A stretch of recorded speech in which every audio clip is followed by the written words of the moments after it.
चलते हैं आज चैप्टर 8 एक्सरसाइज 8.1 का क्वेश्चन नंबर 2। ठीक है, और ये क्वेश्चन के साथ साथ एक थ्योरम भी है जो हमने प्रॉपर्टी पढ़ी थी रेक्टेंगल और पैरेललोग्राम को अलग करने वाली, उसी से रिलेटेड ये क्वेश्चन भी है। क्या है question? If the diagonals of a parallelogram. सबसे पहली बात तो पैरेललोग्राम में दो डायगोनल थे, हमने देखा था।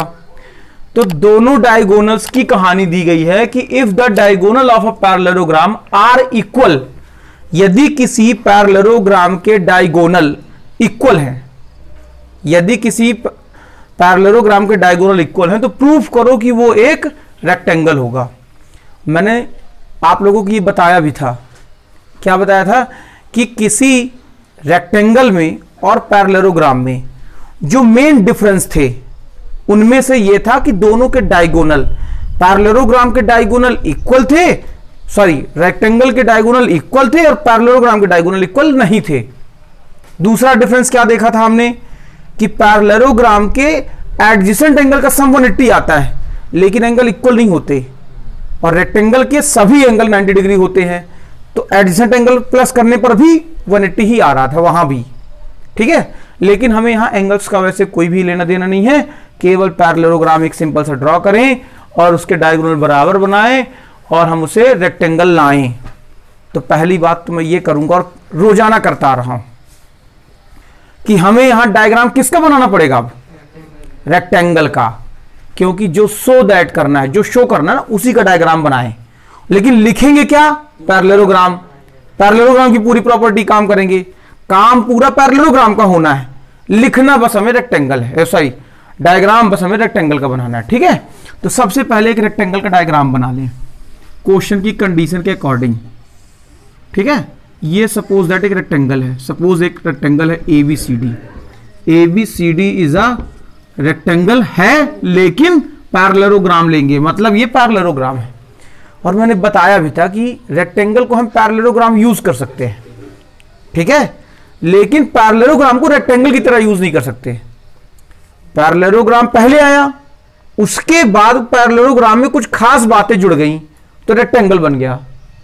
तो रेक्टेंगल जो है वो पैरेललोग्राम का ही परिवार है, आया समझ में? लेकिन ये इसकी कुछ खास बातें और लिए हुए है। ठीक है, तो रेक्टेंगल है और रेक्टेंगल, ये हम रेक्टेंगल ही लेंगे पैरेललोग्राम जो क्वेश्चन में दिया है। तो सबसे पहले क्वेश्चन, पैरेललोग्राम नहीं बन सकता। रेक्टेंगल जो होता है वो पैरेललोग्राम बन सकता है, लेकिन पैरेललोग्राम को रेक्टेंगल बनाने के लिए कुछ खास बातें चाहिए। सभी रेक्टेंगल को हम पैरेललोग्राम बोल सकते हैं, लेकिन सभी पैरेललोग्राम को रेक्टेंगल नहीं बोलेंगे। आया समझ में? पहले पैरेललोग्राम फिर रेक्टेंगल। पैरेललोग्राम को कुछ और ज्यादा रिफाइन किया हमने, रिफाइन मतलब छाना, है ना, तो उससे बना है रेक्टेंगल। बात क्लियर हुई? जैसे हम बात करते हैं कि पेट्रोलियम पदार्थ जो बनते हैं तो उसमें जो अलग अलग लेवल होते हैं, किसके? मिट्टी के तेल के, डीजल के, पेट्रोल के, और जो भी उससे बनते हैं पेट्रोलियम पदार्थ, उन सभी में जो हाई क्वालिटी का होगा ना, तो वो क्या होगा, उससे लो क्वालिटी के काम अपने आप हो सकते हैं। बात समझ में आ रही ना कुछ कुछ? तो देखेंगे हम कि गिवन पहले क्या लिखना पड़ेगा। Given ABCD is a rectangle, हमें इसको रेक्टेंगल लेना है बेटा। ठीक है, तो लिखेंगे given ABCD is a rectangle.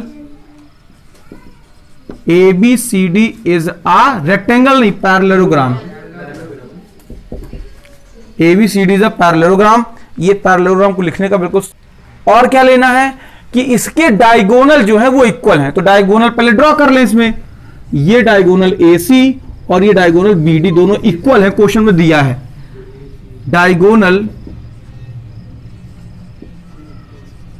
AC and BD are equal, AC and BD are equal. बात क्लियर? टू प्रूव करना है कि ABCD is a rectangle. Rectangle लाना है प्रूफ। सर इसमें कंस्ट्रक्शन कर दीजिए, ऐसा भी कोई बच्चा बोल सकता है। तो कंस्ट्रक्शन की जरूरत तब थी जब उसमें ट्रायंगल एंगल में दिख रहा हो, कुछ खास बातें लानी हो और सीधे सीधे वो क्वाड्रेटर दिख रहा था। यहाँ तो साफ साफ दिख रहा कि रेक्टेंगल में पैरेललोग्राम में कई सारे ट्रायंगल बन रहे हैं। हमारा काम क्या है बेटा, बहुत ही ध्यान से सुनेंगे समझेंगे तो सबको समझ में आ जाएगा, और भूलने वाला नहीं कभी ऐसा, ठीक है।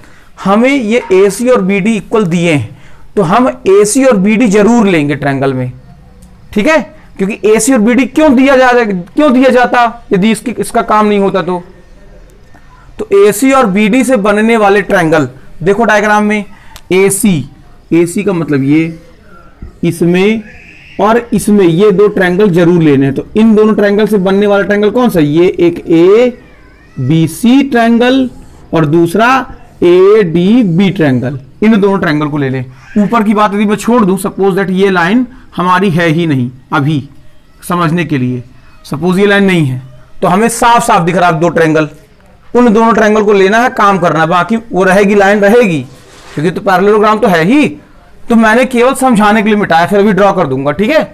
तो in triangle ABC and triangle ABD क्या बातें इक्वल हैं, ये डायगोनल इक्वल हैं। पहली बात तो यही लिख देते हैं कि AC और BD दोनों इक्वल हैं, ये क्वेश्चन में दिया गया है। बात समझ में आई। दूसरी बात देखें कि ये और ये इक्वल, ये और ये क्या इक्वल होंगे, AC और BC और AD क्या इक्वल है इक्वल, क्योंकि ये पैरेललोग्राम है और पैरेललोग्राम की opposite sides equal and parallel होती है। तो हम ये भी लिख सकते हैं कि BC AD दोनों इक्वल हैं। क्यों इक्वल हैं, क्योंकि ABCD इज अ पैरेललोग्राम है और in parallelogram opposite sides are equal, लिखने की जरूरत नहीं है, वो पैरेललोग्राम है तो है। तीसरी बात, AB equal AB, very good, ये क्या है बेटा, कॉमन है, ये कॉमन लाइन है ना, तो हमने देखा कि ये दोनों ट्रायंगल कॉन्ग्रुएंस हो गए, so that by side property क्या हो गया, ट्रायंगल ABC कॉन्ग्रुएंस आ चुका है ट्रायंगल ABD के, और जब दो ट्रायंगल कॉन्ग्रुएंस होंगे तो सारी बातें उसकी बराबर होंगी। इस बात का कोई लेना देना नहीं है, जो साइड हमने इसलिए मिटा दिया था ताकि तुम्हें साफ दिखे, बाकी वो साइड रहेगी, है ना। अब इस बात से ये कहां से आ गया कि रेक्टेंगल है, तो रेक्टेंगल की कौन सी प्रॉपर्टी उसको अलग कर रही थी, पहली बात तो डायगोनल तो क्वेश्चन में दिया है, तो हम डायगोनल के अकॉर्डिंग तो जानते हैं कि ये रेक्टेंगल है, लेकिन हम बताएंगे क्या, तो रेक्टेंगल की दूसरी प्रॉपर्टी थी कि उसके सभी एंगल 90 डिग्री थे और पैरेललोग्राम के सम ऑफ एडजेसेंट एंगल 180, ये बात याद रखेंगे। तो हमें अब यहां पर ये प्रूफ करना है कि एंगल A और एंगल B दोनों 90 डिग्री हैं, ये हमें लाना है कि एंगल A और एंगल B 90 डिग्री है। कैसे लाएंगे देखो, तो पहली बात तो CPCT से, तो एंगल A और एंगल B दोनों इक्वल होंगे बाई CPCT। वैसे एंगल A एंगल B ना लिखें, पूरा एंगल A का नाम लिखें, एंगल DAB और एंगल ABC। समझ में आ रही बात, पूरा एंगल लिख दें, लेकिन तुमको समझ में आ रहा हो तो मैंने केवल इतना लिख दिया है। अब हम जानते हैं, क्या जानते हैं कि in a parallelogram sum of two adjacent angle is 180 degree. Parallelogram के एडजेसेंट एंगल कौन से होते हैं, एडजेसेंट एंगल, ये एंगल और ये एंगल, ये एंगल और ये एंगल, ये एंगल और ये एंगल, ये और ये सभी एडजेसेंट एंगल 180, सभी का सम 180 होता है। चाहे हम इन दोनों को प्लस करें तो 180 आएगा, चाहे इन दोनों को प्लस करें तो 180 आने वाला है, चाहे इनको प्लस करें, किसी को भी प्लस करें तो हम किसी को भी प्लस की जगह पर इसको प्लस कर देंगे। तो यहां लिखेंगे कि हम जानते हैं, we know that in parallelogram sum of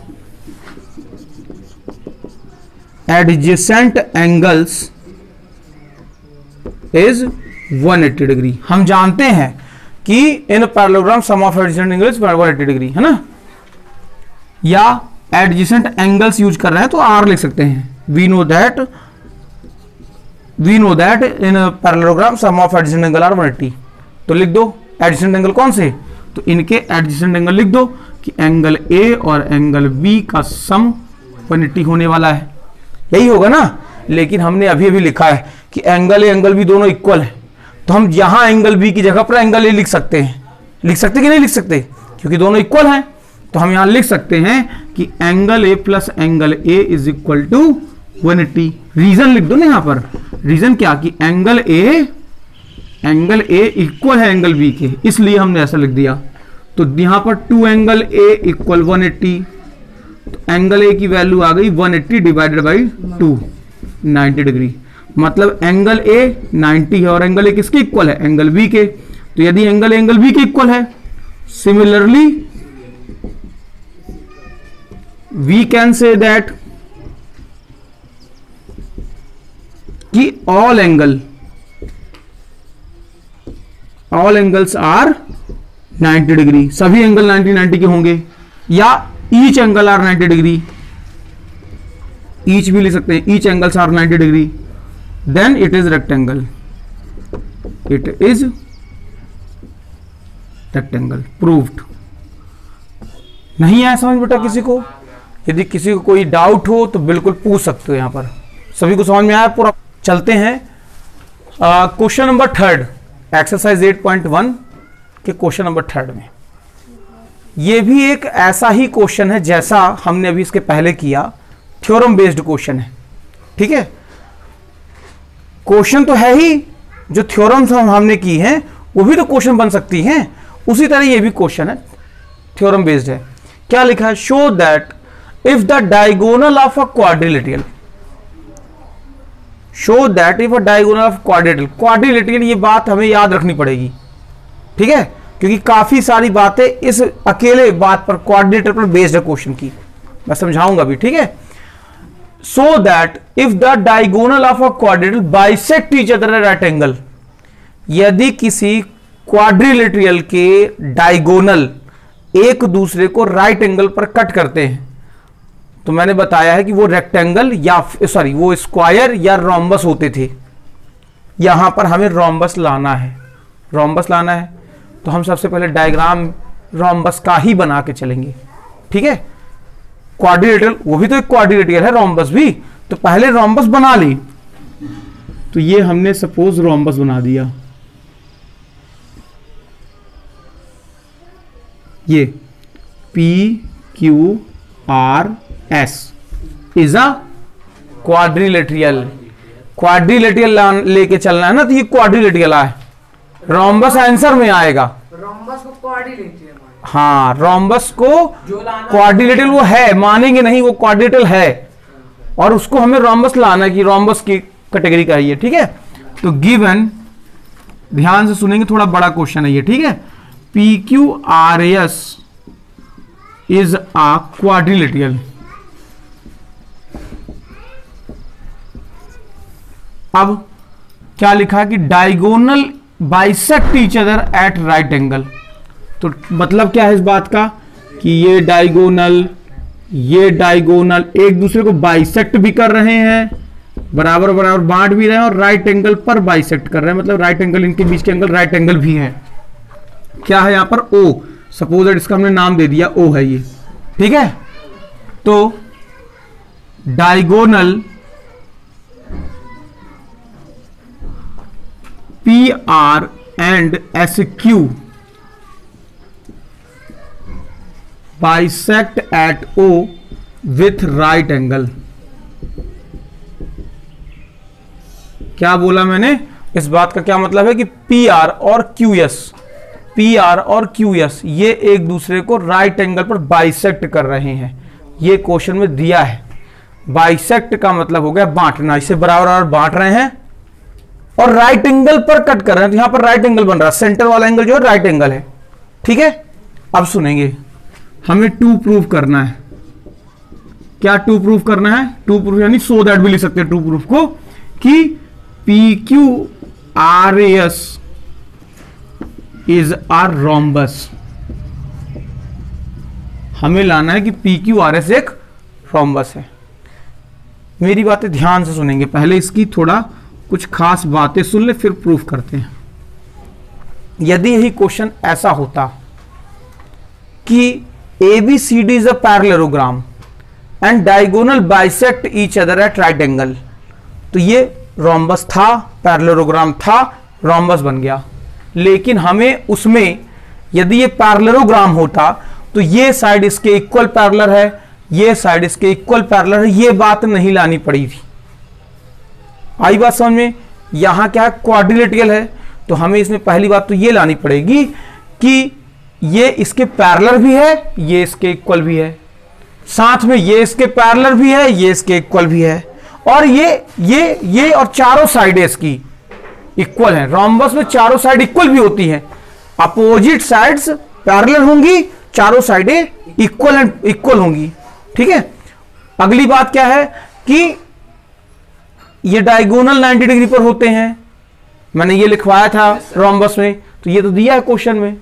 तो पहली तो मैं तुमको ये बता दूं कि सबसे पहला काम तो हमारा ये है कि इसके एडजेसेंट ट्रायंगल, एंगल नहीं बोल रहा मैं, एडजेसेंट ट्रायंगल मतलब ये बगल का और ये बगल का ट्रायंगल कॉन्ग्रेंस लाएं, फिर ये एडजेसेंट ट्रायंगल दोबारा कॉन्ग्रेंस लाएं, फिर तिबारा कॉन्ग्रेंस लाएं। इस तरह कॉन्ग्रेंस लाते लाते हम ये आसानी से प्रूफ कर देंगे कि इसकी चारों साइडें इक्वल हैं और पैरेलल भी हैं अपोजिट साइड। चलें, ठीक है, बातें तो करते करते और ज्यादा क्लियर हो जाएंगे। ठीक है, जब हम करेंगे तो स्टेप बाय स्टेप धीरे धीरे थोड़ा करेंगे, थोड़ा बड़ा सा क्वेश्चन है, अपना कंसंट्रेशन बनाए रखेंगे। सबसे पहले तो एडजेसेंट ट्रायंगल ले लो, बगल बगल के ट्रायंगल। तो in triangle POQ and triangle QOR क्या बात है इक्वल है इसमें? पहले ये देखें, देखो ये साइड इसके इक्वल है, क्वेश्चन में दिया है, ये और ये राइट एंगल है, ये क्वेश्चन में दिया है, और ये कॉमन लाइन है। तो साइड एंगल साइड प्रॉपर्टी साफ साफ दिख रही है कि इसमें साइड एंगल साइड लग रही है। तो हम पहले साइड एंगल साइड का यूज करके कॉन्ग्रेंस ला लें, और उससे कुछ बातें जो ला सकते हैं वो बताएंगे, मैं बताऊंगा क्या क्या ला सकते हैं। ठीक है, तो इन दोनों ट्रायंगल में PO इक्वल है OR के, कैसे? क्योंकि ये क्वेश्चन में दिया हुआ है। फिर एंगल POQ और एंगल QOR दोनों राइट एंगल हैं, ये भी क्वेश्चन में दिया गया है बेटा। तीसरी बात कि OQ और OQ दोनों में कॉमन है, तो by side angle side property क्या बन गया? ट्रायंगल POQ कॉन्ग्रेंस आ गया ट्रायंगल QOR के। जब दो ट्रायंगल कॉन्ग्रेंस है तो हम इसकी कई बातें बोलेंगे कि इक्वल हैं। जैसे कौन सी बात इक्वल अभी नहीं बता सकते, ये लिख दें हम इसमें कि PQ और QR दोनों इक्वल होंगे बाई CP/CT। ये तो इक्वल हैं, मतलब ये साइड इस साइड के इक्वल हमने ला दी। ठीक है, आगे चले, इन दोनों ट्रायंगल को ले लें, मेरी बातें ध्यान से समझेंगे। इन दोनों ट्रायंगल को ला दें, इन दोनों को ट्रायंगल को लाने से क्या होगा, इसकी ये साइड इस साइड के इक्वल आ जाएगी। तो हम देख लिए कि कंटिन्यू तीन साइडें बराबर आ गई। फिर दूसरा काम क्या होगा, इसको पैरेलल भी तो लाना है। तो जब ये इसके कॉन्ग्रेंस होगा, ये इसके कॉन्ग्रेंस होगा, तो ये आपस में भी तो कॉन्ग्रेंस होंगे।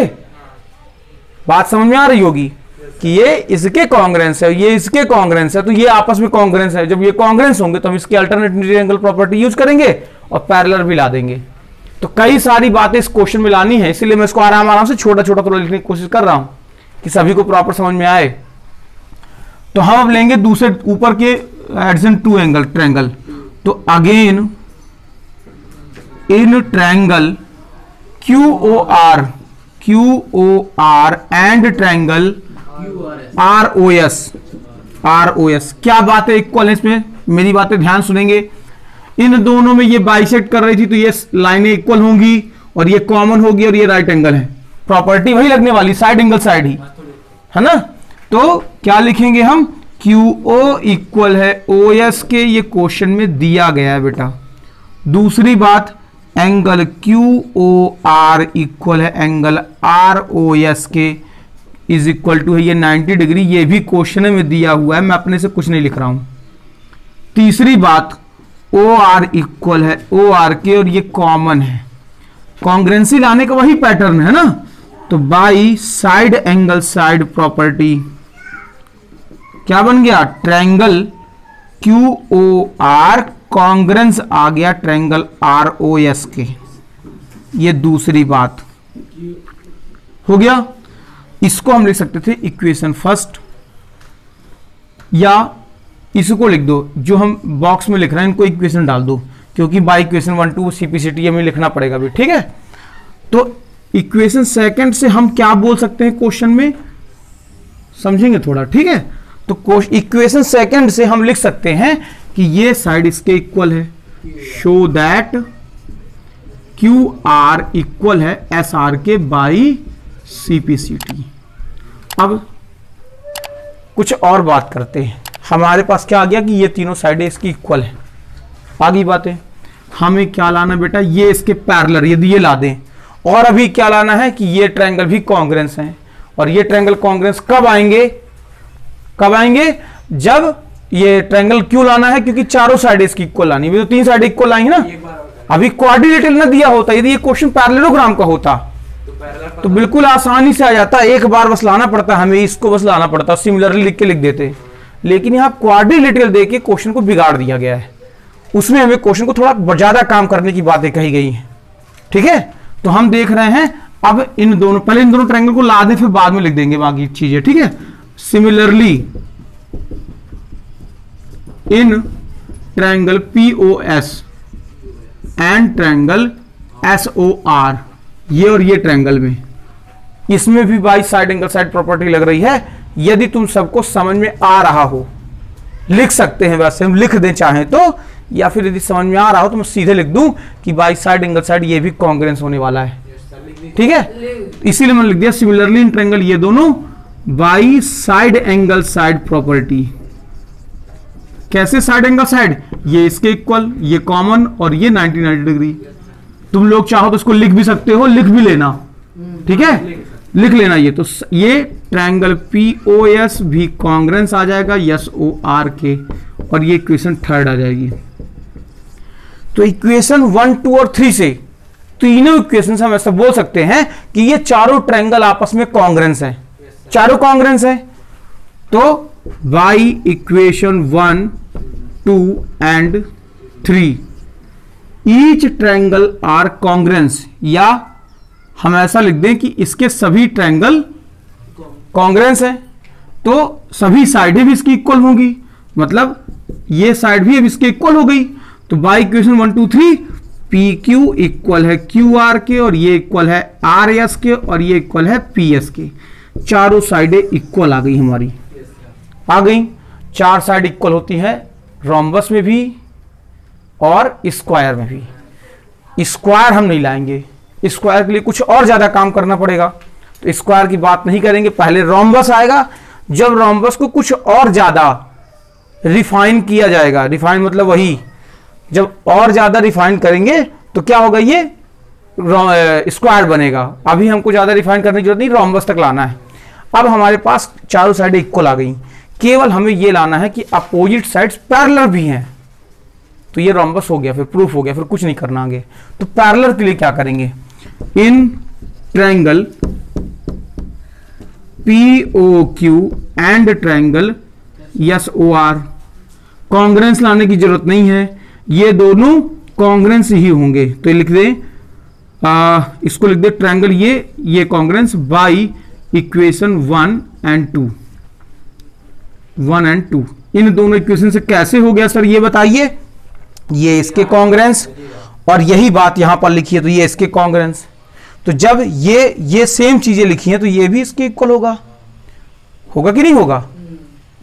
मैंने कहा कि राम जो है वो श्याम की उम्र के बराबर है, और श्याम जो है वो रेखा की उम्र के बराबर है।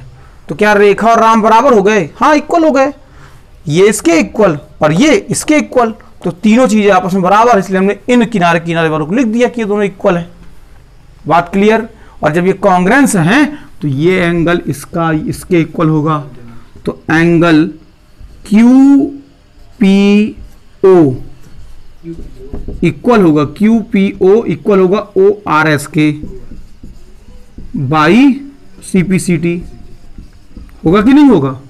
सिमिलरली ये एंगल इस एंगल के इक्वल होगा, तो एंगल PQO इक्वल होगा एंगल OSR के, ये भी बाई CPCT से, किससे, इस ट्रायंगल के CPCT से होगा इक्वल। तो वी कैन से दैट, तो हम ऐसा कह सकते हैं कि PQ जो है वो पैरेलल भी होगा RS के, होगा पैरेलल। और जब ये साइडें इक्वल और पैरेलल होती हैं तो ये अपने आप इक्वल पैरेलल होती है। कल हमने एक थ्योरम की थी ना, तो उसको लिखने की जरूरत नहीं है। देन वी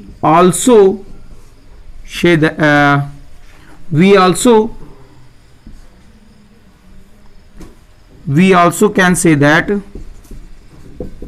क्या कह सकते हैं हम कि PS पैरेलल होगा QR के, और चारों साइडें इक्वल हैं, देन इट इज रोम्बस। आ रही बात समझ में कि नहीं आ रही सभी को? और यही हमें लाना था। यदि हम इसे छोटा छोटा ना लिखते तो ये काफी बड़ा और आगे जाने वाला क्वेश्चन है ये।